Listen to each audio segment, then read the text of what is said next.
میرے بھائیو، اپنے رب سے کبھی مایوس نہیں ہونا، کیونکہ جو بھی دعا ہم کرتے ہیں یہ دعا آسمان کی طرف اٹھتی ہے، اللہ کی طرف جاتی ہے، اور یہ دعا 3 حالتوں سے خالی نہیں ہوتی۔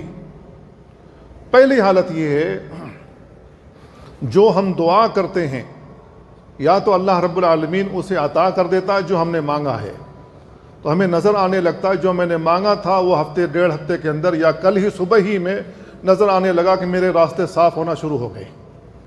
یہ پہلی حالت۔ دوسری حالت یہ ہے، اللہ رب العالمین اس دعا کو اپنے پاس ریزرو کر لیتا ہے، اپنے پاس رکھ لیتا ہے۔ اس کا بدلہ، اس کا ثواب اللہ رب العالمین قیامت کے دن جب مرنے کے بعد ہم اللہ کے پاس جائیں گے تو اس کا ثواب عطا کرے گا۔ تو اس وقت بندہ کہے گا کہ اللہ تعالیٰ یہ تو میں نے کام کیا ہی نہیں تھا، یہ ثواب مجھے کہاں سے ملا؟ تو اللہ رب العالمین کہے گا تو نے جو دنیا میں دعا کی تھی میں نے اس کو اپنے پاس رکھ چھوڑا، یہ اسی کا بدلہ، اسی کا ثواب ہے۔ تیسری حالت یہ ہے، جب ہم اپنے رب سے دعا کرتے ہیں تو دعا کے الفاظ آسمان کی طرف جاتے ہیں، آسمان سے کوئی بلا نازل ہونے والی ہوتی ہے یا ہو رہی ہوتی ہے، دعا کے الفاظ اس کو چھانٹ دیتے ہیں، وہ ہم سے دور چلی جاتی ہے۔ اس طریقے سے اللہ تعالیٰ اس کے بدلے میں کوئی بلا ہم سے دور کر دیتا ہے۔ کوئی حادثہ ہونے والا ہوتا ہے ہمارے ساتھ، اللہ تعالیٰ اس کو ٹال دیتا ہے۔